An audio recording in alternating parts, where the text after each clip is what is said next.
Não. Você disparou. Jorge, me conta uma coisa. No que foi baseado esse livro? O livro foi baseado em uma herança cultural muito grande. Minha mãe era bordadeira e deixou esses bordados.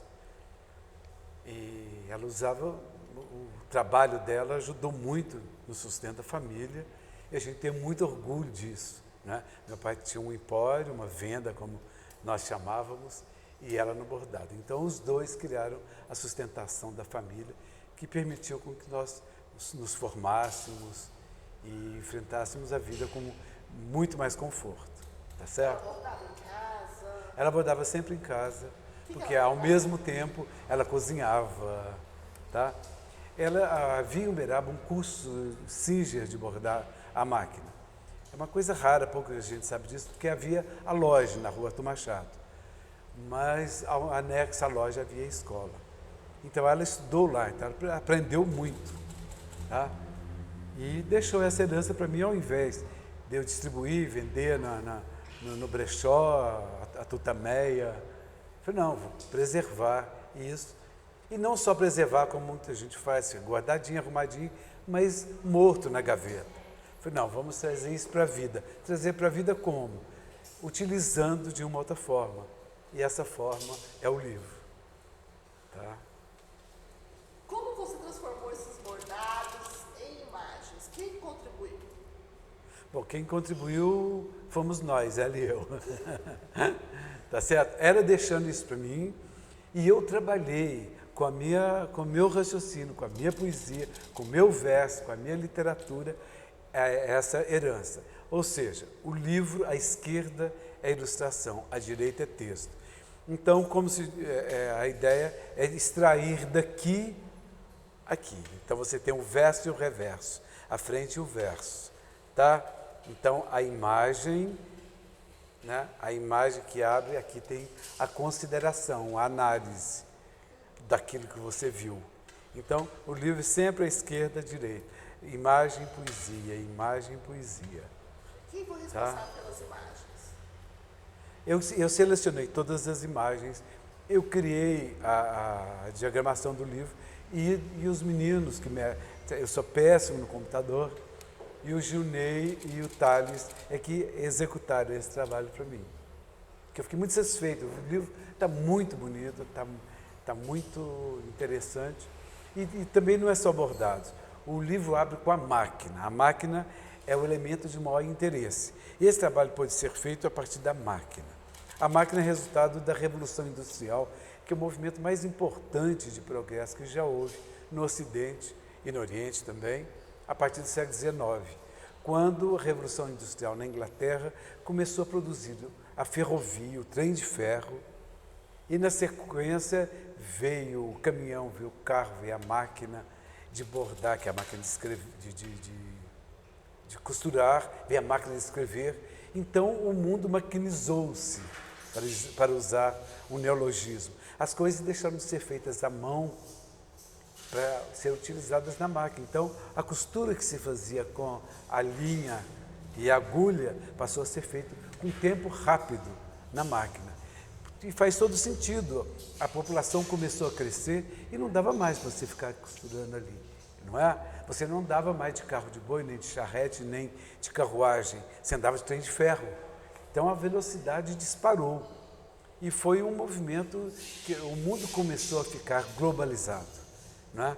Então, o trem de ferro saía de Londres, ia para a Escócia, saía de Paris, ia para o norte, ao sul, ia para a Bélgica, entende? Você teve o Expresso do Oriente, que você saía de Londres ou de Veneza para Istambul, na Turquia.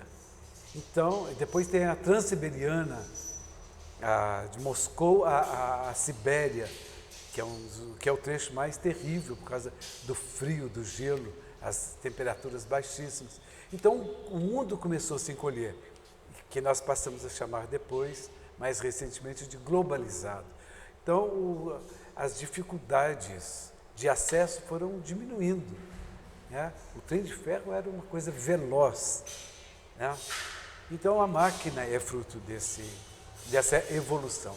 Então, o livro começa com a máquina, passa para os riscos, E são os riscos da Dona Alice Dias, que eu acabo de ganhar a coleção do filho, tá? Que é uma coleção preciosíssima, obra de arte. Tá? E esses riscos, então passa para o risco, porque o risco antecede o bordado. Então a máquina, o risco, do risco bordado. Tá? Aí o bordado propriamente dito, que são os bordados fotografados pelo Ramon, que é um capítulo muito especial. Tá? Dos bordados, eu passo para conseguir um acervo muito interessante, que são de jornais do século XIX e que eram muito usados aqui no Triângulo Mineiro, em Goiás. Quer dizer, são jornais feitos em Paris, traduzidos para o português em Portugal, distribuídos no Brasil. Por incrível que pareça, em 1880, 1890, havia costureiras em Uberaba, em Goiás Velha, que usavam esses modelos vindos direto da França. Entende? Que é o grande centro de produtor de moda do mundo desde o século XIX. Entende? Aí chama-se estação. Em Uberaba, a Joaninha, que era uma estilista que usava essa estação, que foi da bisavó dela, para se inspirar. E essa estação eu começo a trabalhar também com ela e com as gravuras que eu comprei, chama buquinistes. São pequenos vendedores de papéis, de livros antigos, ao longo do Sena, em Paris. Tá? Eu comprei algumas dessas gravuras que ilustram o capítulo final. E nesse capítulo eu faço um jogo da civilização com o atraso, entende? Com a sofisticação, com a rusticidade, entende? Ou seja, a Europa avançando e o Brasil ainda roceiro, caipira, colonial, sabe? E então eu faço jogos.